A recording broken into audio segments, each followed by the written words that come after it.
Lias time.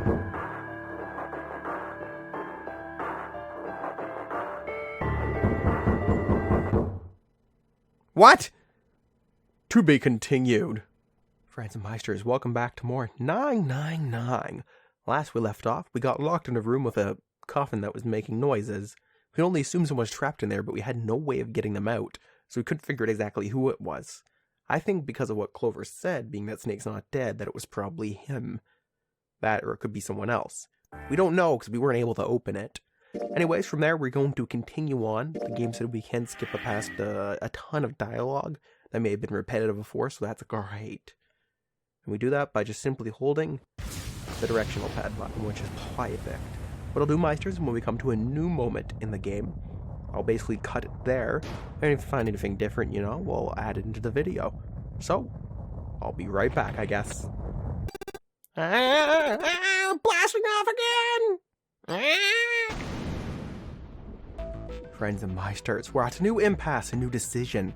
Last time, we adventured through the door 4. This time, what we'll do is we'll enter through door 5. We'll see if June still doth protest. Hey, wait! Junpei's cry echoed across the room. Don't make decisions without me. I get a choice in this, don't I? 4 people walking towards the door stopped and turned back at him. I want to go for door 5 too. His words were scarcely out of his mouth when June spoke up. What? What are you saying, Jumpy? Well, exactly what I'm saying. If you're going through that door, then I'm going with you. He turned around to look at her. No, you can't. I can't take you with me. Why? Or, well, you know what's in there, don't you? Are you sure you want to see that again? June opened her mouth as if to say something, but instead closed it again and looked at the floor. Junpei felt an ache in his chest at her clear distress, but the choice was not his to make. There was nothing else he could do. Junpei turned away from June, doing his best to silence his turbulent emotions. Called love. Please, let me go into door 5. Seven scratched his head and looked at the young man.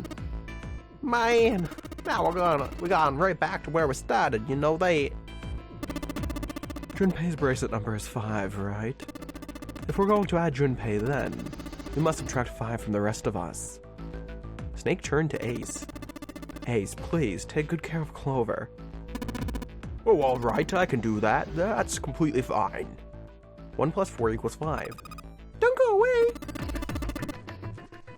You need to listen to me, Clover. Go to door 4 of the others. No! Don't be so selfish. Snake's tone was harsh. Tears welled up in Clover's eyes. She bit her lip and did her best to fight them off. Snake's expression softened, and he put his arms around Clover. He held her close and whispered into her ear. You'll be fine. Just relax. It looked as though he whispered 2 or 3 more words, but whatever they were, Junpei didn't hear them. He couldn't help but wonder what the other man had said. Snake pulled back from his sister, his eyes kind and inquiring. Okay, I understand. Her voice was barely audible from where Junpei stood, but she seems to have went. Before long, new teams were assembled. Those going to door 5, 7, Snake, and Junpei. 7 plus 2 plus 5 equals 14. Come up with the number 5. Those going to door 4, Lotus, Santa, June, Ace, and Clover, all equaled with a very long calculation the number 4 digital rootly. 7, Snake, and Junpei scanned their numbered bracelets in quick succession. The screen of the red showed 3 asterisks. Alright then, let's go. Junpei glanced around the room one last time, his hand resting on the lever of the red. Okay, please be careful. Concern was written plainly across her face. Junpei looked her in the eye and gave what he hoped was a reassuring nod. He pulled the lever. Oh god, we're gonna have to look at that paint job. Well, we can see how intricate it is. With the sharp clack of a lock releasing, the door swang open. Ahead of them in the small hallway were pitiful remains of the 9th man. For a moment, Junpei froze. Try as he might, his eyes would not leave the corpse and his feet would not leave the floor. Seven too seemed paralyzed. You know, when a mountain's paralyzed, there's something wrong with that room. Snake, on the other hand, seemed unconcerned. He walked calmly down the bloody hallway and only stopped when he realized the companions were not following. Do you intend to kill me? I assume you have forgotten the door only remains open for 9 seconds, have you? He hadn't even bothered to turn around. His head was, at most, slightly cocked towards one shoulder. Junpei and Seven looked at one another and nodded, and threw themselves through the door. We don't want to die after all. As they did, a cold tone sounded from the left wrist of all 3 men. Seven and Junpei looked down at the bracelets on both of them, and on Snake's. A red skull had flickered to life. The detonator began its countdown. They had scarcely processed this information when the door slammed shut. Nice pasta sauce paint job there, door. With a metallic slam, the numbered door swung shut behind them. Unless they could find the device that would deactivate the detonators on their wrist, they would not be leaving the hallway. Hey! Where's the dead? The fear and urgency in Seven's face reflected what all 3 of them felt. Junpei spun around, searching desperately for the dead. Where is it? He found it easily enough. It was on the wall next to the closed door, labeled 5. I found it! Right here, everyone come on over! As he yelled, he struck the scanner with his hand. The other 2 scrambled to follow suit. As soon as they finished, Snake threw the lever down. Oh! Now that the pressure's off, we can think about what we're in. Well, it looks like it stopped. As he spoke, Junpei wiped the sweat from his forehead with a trembling hand. God damn! Things are gonna give me a heart attack! A muscle stood out in Seven's neck, and the corners of his mouth were twitching. Jumpy, are you alright? Are you guys okay? They could hear anxious voices, muffled but distant, from the other side of the door. Yeah, we're fine. The detonators have been deactivated. They heard relieved sighs, and even through the door, the 3 men could feel tension disperse. Alright, we're moving on. Be careful, okay? Okay. Sure thing. They heard footsteps moving away, and before long they were alone again. Junpei looked around. The hallway hit a dead end 20 or 30 feet from where they stood, so it's a dead end. A thick iron wall blocked their way. Try as they might to force it, the wall refused to move. To the left, however, was a wooden door that looked positively inviting by comparison. In the middle of it was a plaque that read, First Class. A first-class cabin, huh? Well, it seems like it. Let's have a look then, shall we? In we go. Without hesitation, Snake opened the door and stepped inside. Seven followed closely behind him. Junpei moved to follow them as well, but he stopped just short of the threshold and looked back, not knowing why. Lying in the small hallway was a man's body. Or at least what was left of it. Oh, God. Well, it's probably good to investigate it closer now that you're in the room. He tried hard to avoid looking at the grisly scene, but it just wouldn't leave his mind at all. What had once been a man's internal organs now looked so much like vomit, as though someone had chewed up and spit out the better part of his torso. It was hideous, but worse still, it was cruel. It was hard to believe the thing on the floor had once been a human. The black pool of thick blood, the lumps of glistening flesh spread across the floor, the awkward, twisted tangle of shredded intestines. Ugh. The head wretched to some grotesque, unnatural position.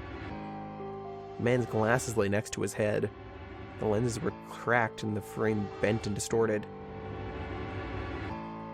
The bracelet looks pretty good, though. And next to the glasses lay a bracelet, the number 9 still displayed on its face. Lastly, let us discuss how to remove the bracelets. There are only 2 ways to do so. 1. You escape from this ship. 2. Your heart rate reaches 0. In other words, once the bracelet is taken outside the confines of the ship, or detects that its wearer's heartbeat has fallen to 0, it will shut down automatically. Suddenly, Junpei felt his stomach convulse in a knot of muscle. ripped his throat. Yep, when you stare at a dead corpse with pieces of flesh everywhere in that manner, it's probably bound to happen sooner or later. He clapped his hands over his mouth and ran to the first-class cabin. The atmosphere changed immediately. The room was gorgeous, and despite the apparent age of the ship, none the worse for wear. Ooh, it is gorgeous. He looked around. Seven and Snake were nowhere to be seen. There were 2 doors on the right side of the room. He opened the one on his right and went through. On the other side of the door was a short hallway. He jogged down the hallway, opened the door at the other end, and peeked through. There they were, to his right, busy examining something. He stepped through the door and walked towards them. What's up? Check this out. We found this thing here on the door. The red light's on. Does that mean it's locked? So I would assume. Is there any way out? Any other way? We looked around a little. Other than this door, we didn't find a thing. So you're telling me that unless we can open this door... Yes, we won't be going anywhere.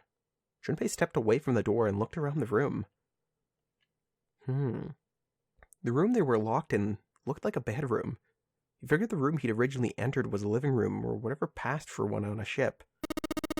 Alright, let's find a way to open this door. Come on, guys. Well, not a bad idea. You know, we can't be in here forever. Junpei, it's time to seek a way out. Time for the daily dose of seek a way out, that is. We're in the first-class cabin. I really like getting those overviews, they help. Alright, it's time to explore. My question first is, what is this thing? So this is the locking thing? It's flashing red, that's usually not a good sign. Is that a microphone? Looks like a satellite dish. Let me see. Well, judging by the feel of it, I would guess that we are meant to produce some sort of sound. And this device will sense it and unlock. Well, from all the feeling you're doing, that's a pretty good thing to tell me. Thank you. I'll take that in mind. Doesn't look like there's a keyhole in this door. True, but there's some sort of strange device in lieu of one. A white desk. Feels kind of fancy. Hopefully so. They like hiding stuff under pillows. We have a score plate. Score plate A, in fact.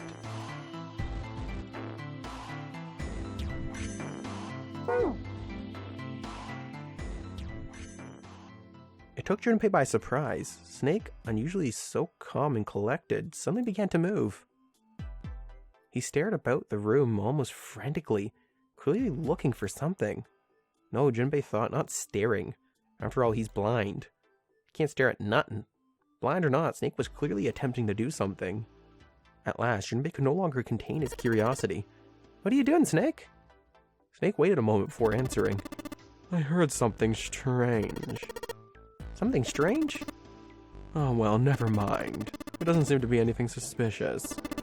I don't wish to toot my own horn, but my auditory senses are considerably more advanced than those of most humans. I notice even the slightest of noises. Right, are you gonna tell me you can hear a needle drop from a mile away? No, such a thing would be impossible. I don't have spidey senses. However, by listening to the sound of footsteps and breathing, as well as sounds echoing off the environment, I can locate most objects. Like a bat? Oh yeah, that's right. When Clover fell on the big staircase a little while ago, you were at her side immediately. So that was, Yes, I could hear it happening. In fact, I can run quite fast, certainly as fast as you. And should someone attempt to start a fight with me, I am quite confident I could defeat them. Huh? You're as confident as Byakuya. Jesus. Junpei was somewhat taken aback by this revelation. He stared at Snake, skeptical. You don't believe me, do you? Care to give me a try, bro? Take your best shot. I must warn you, you'll no doubt regret it. Okay, Byakuya. Well, I suppose that's enough playing around. Let's resume our search, shall we? With a small self-satisfied smile, Snake turned away and walked away from Junpei. With that confidence, I'm not sure if he's joking or not. He might just take us out if we try him. It's totally a table of a mirror. Ah yes, you know that sort of thing is known as a vanity. Were you aware of that, Junpei?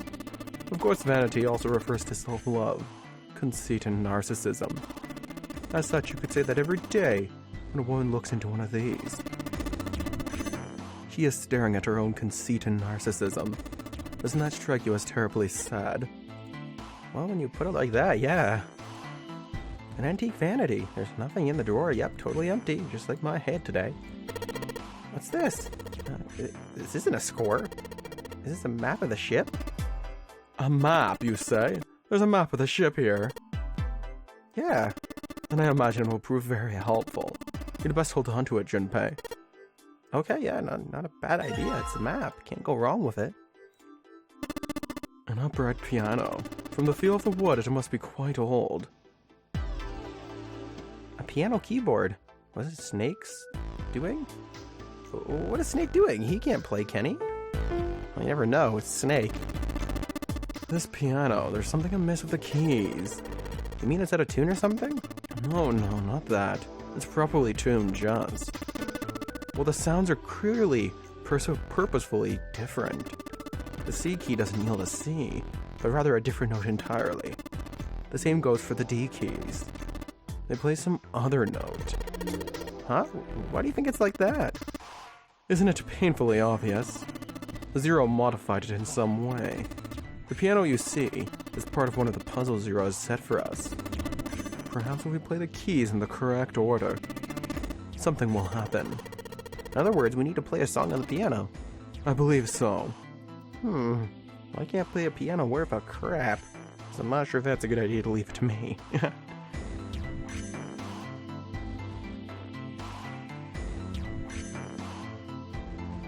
What's this? A window. There's an iron plate nailed to it. Of course.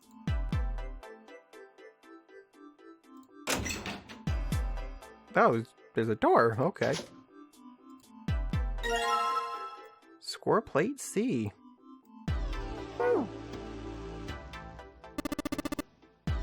This safe is locked.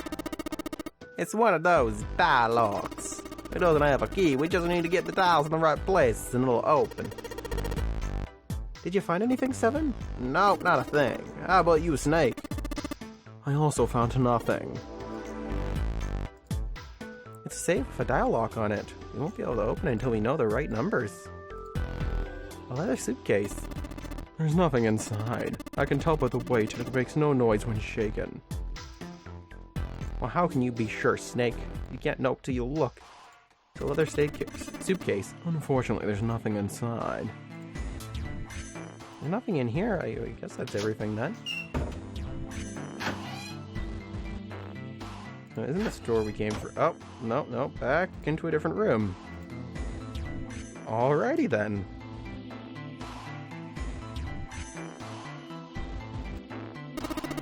I get it. You're gonna use this vase, right?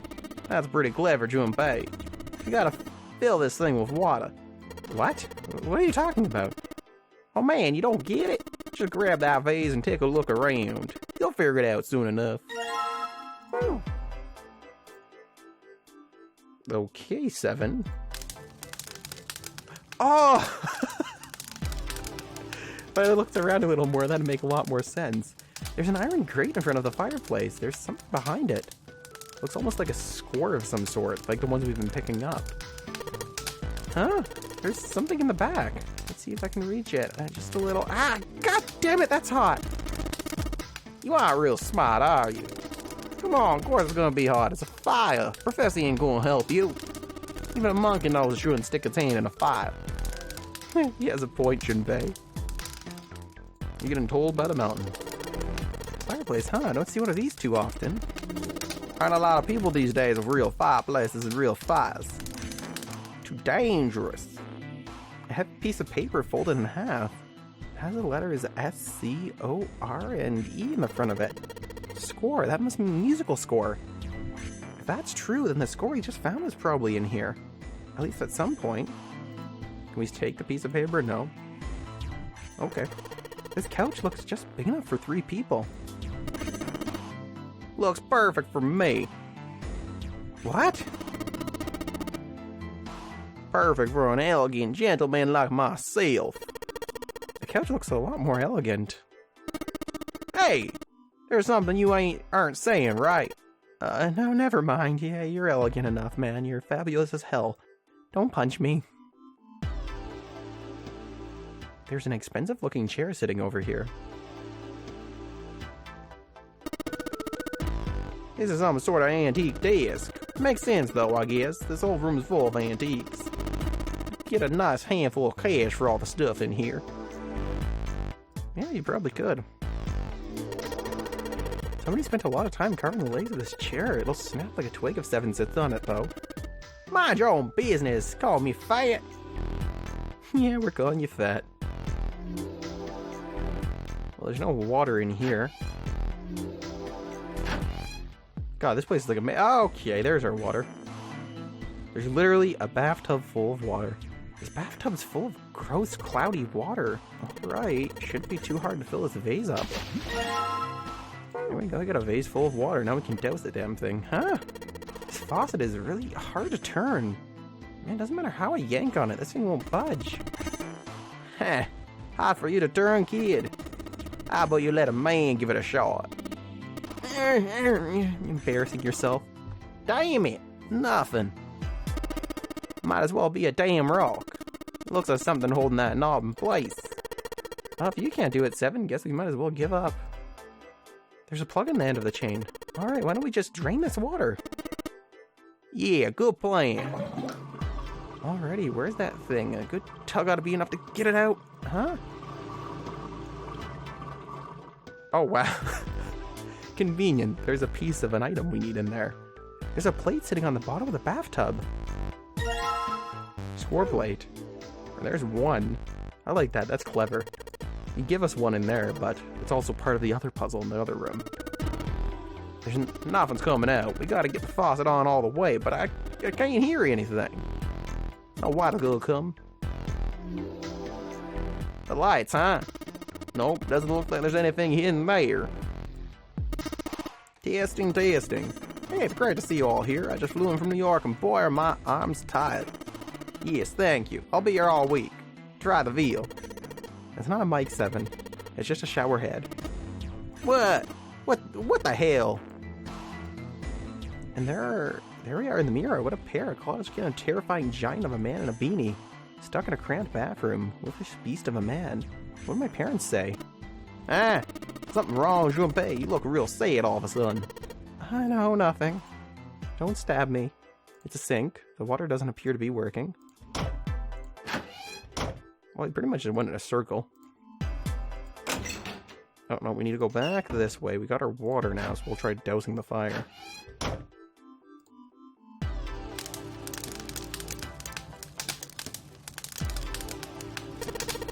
Alright, time to put this fire out. About time, buddy. Let's do it. Here we go. Good job. Another success. That fire didn't stand a chance. Alrighty, I'll just pull this out now. Don't want to get burned, so let's pull down the sleeves. Aha, there we go, score plate. As Junpei tucked the plate into his pocket, Seven cried out and stumbled, his balance lost. He threw out a hand and caught the wall in time to steady himself and avoid the floor, but his face was flushed and he looked startled. Hey Seven, what the hell was that? Are you alright? Yeah, I'm fine. I just felt a little dizzy, that's all. Seven rubbed a couple of fingers across his brow, then shook his head as if to clear it. What the hell's wrong with me? First memory loss, now I'm getting dizzy for no reason. Memory? Loss? Junpei couldn't hide the surprise in his voice. Seven, for his part, seemed unconcerned. Right, guess I haven't told you, have I? Told the rest of them, that must have been before you showed up.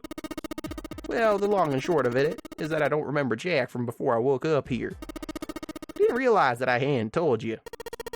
Oh, wait a minute here, buddy. You're talking about amnesia, right? Yeah, I guess so. Well, why are you amnesiac? What happened to you? If I knew that, I wouldn't really be one, would I? Yeah, I guess that's true. You got a point there. Really, Junpei? Think about that. Junpei paused for a moment and stared at Seven. Are you telling the truth? Huh? Well, you look pretty calm for someone who doesn't remember anything. If you've really got amnesia, shouldn't you be, like, upset or confused or something? Well, sure, I mean, I was pretty confused when I woke up down on D-Deck, but that was a while ago. I've had some time to get used to it. After a while, I figured it wasn't worth the trouble of worrying about it. After all, why worry about something I can't change? Well, people don't usually stay amnesiacs forever.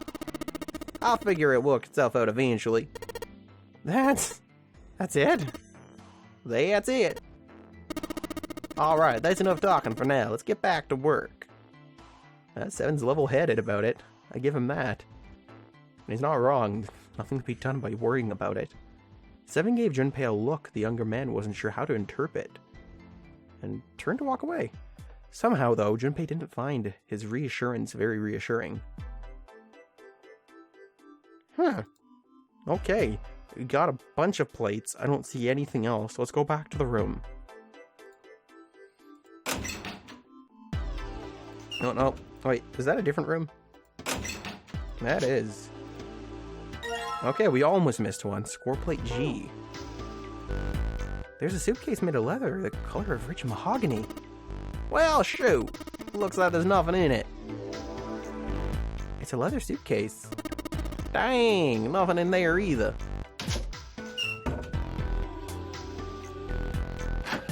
Is that all the rooms? I think it is. Oh, no, there's a toilet. There's some toilet paper on the wall there. Nothing looks suspicious, though.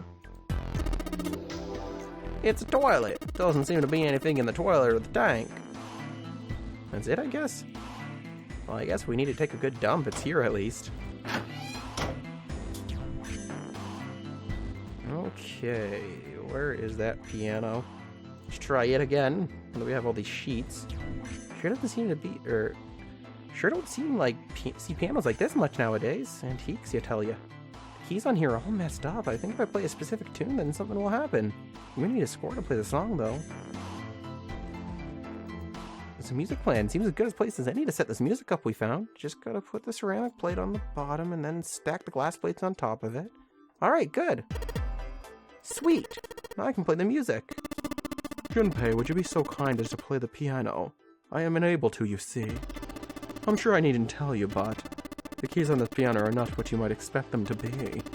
C won't be C, D won't be D, and so forth. You must listen carefully to determine which keys to strike. You understand? Yeah, alright, let's give this a shot.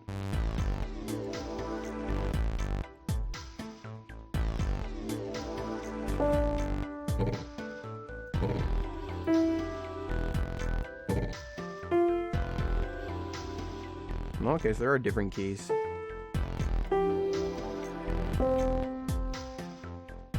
Okay, I think I get it. That's this one. Oh, that's wrong. Derp.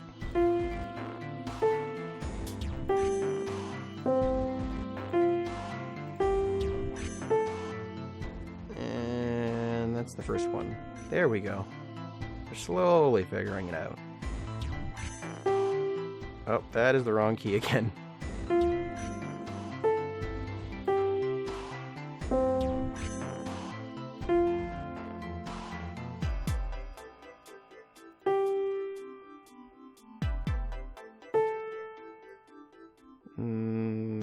Okay.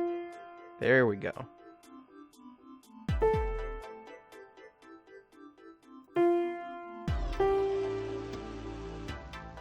I don't know which one that is. Let's take a while to guess. Yeah, good.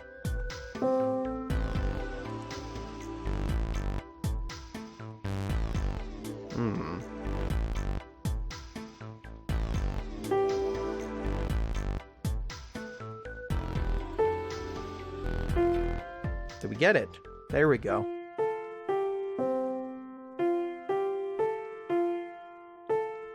Actually sounds pretty good.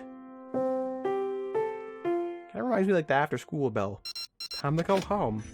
And we're done. Music is not my forte. Wait, what was that noise? Music isn't my forte either. I love listening though. Junpei! Junpei, we did it. Looks like it worked. I heard something unlock over there by the exit. Let's go. Good plan. And he's gone. Stand! Wow! Be seated, everyone. Well, I guess he hasn't forgotten that. At least Snake thinks it's funny. Yes, I suppose that was the classroom bell, wasn't it? Ah, that's what I was thinking too! I don't imagine that's what Zero was thinking of, however. No.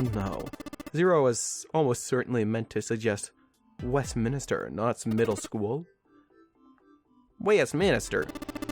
The palace in London that plays host these days to the House of Parliament. You've heard of Big Ben, the famous clock tower, yes.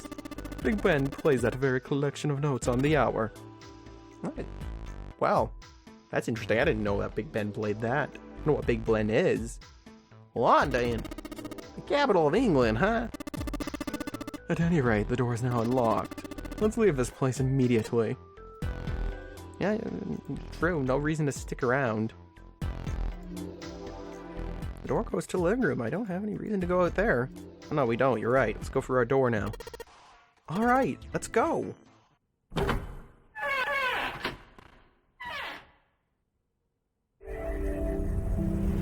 You found it.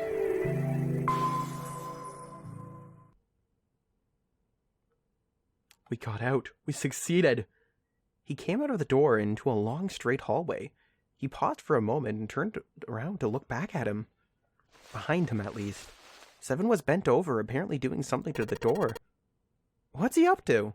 Junpei had spoke more or less to himself, but apparently Seven had heard anyway. The larger man stood up and turned to Junpei.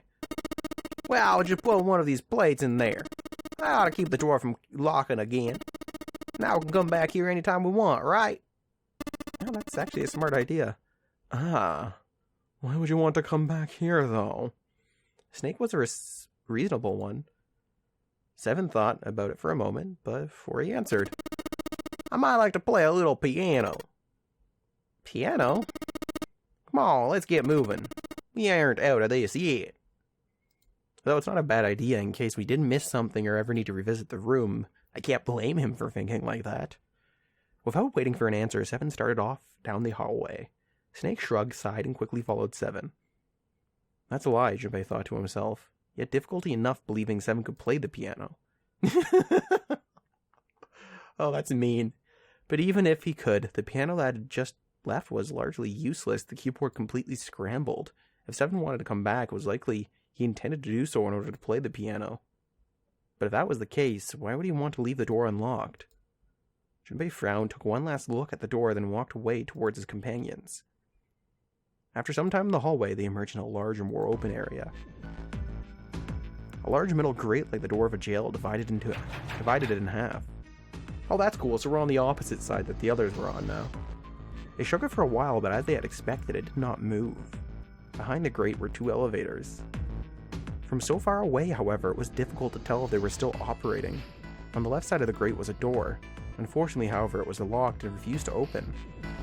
Junpei took a moment to examine the left side of the room. Oh, there's the staircase, so this group was the one that opened it we figured out last time. Junpei took a moment to examine the left side of the room. Next to the wall was a set of stairs leading downwards. Standing guard at the top of the stairway was a large iron gate. Foreboding as it was, the gate seemed to be the sort that could be opened, unlike the metal grate that bisected the room. With luck, Junpei hoped he might be able to get it open. No, we need some sort of key by the look of it. The female symbol? I wasn't quite sure what to make of it. Snake naturally was somewhat more sure. Ah, the Venus symbol. I imagine. Do you recall the similar symbols near the large central stairway? They reference many of the solar bodies.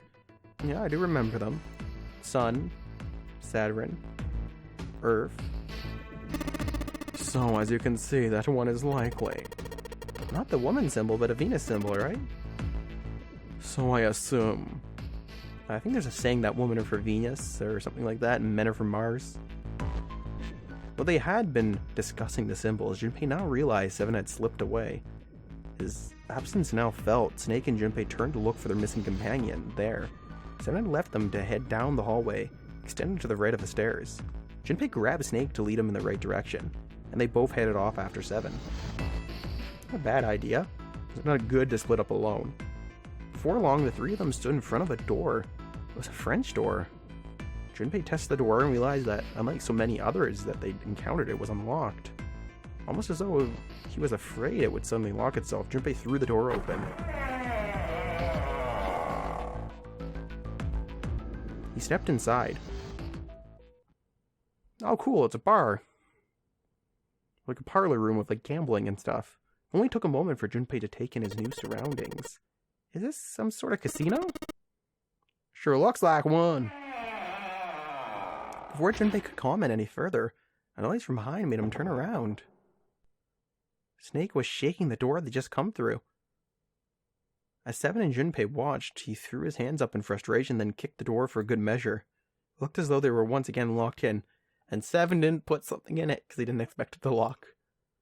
There was no reason to panic, however. Even if the door had been left open, there was nowhere for them to go back there anyways. They would have to find another way out. Alright guys, let's split up and search this room. Come on, no dawdling, let's go. Quickly now, chop chop. Spurred to action by Seven's words, Junpei and Snake began to examine the room.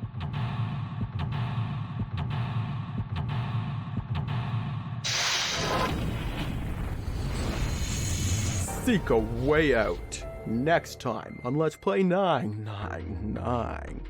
As always, Meisters, if you did enjoy the video, please do leave a like to show your support. If you would like more Shinigami shenanigans just like today's, join the Academy and subscribe to the channel today. As always, Meisters, I am trying to be active on Facebook, social media and that. Do follow me on those if you so feel inclined. As well as Twitch, I try to stream every now and then. I don't get to it very often though. All in the description. Peace out, Meisters. We'll see you next time. Like I said on 999.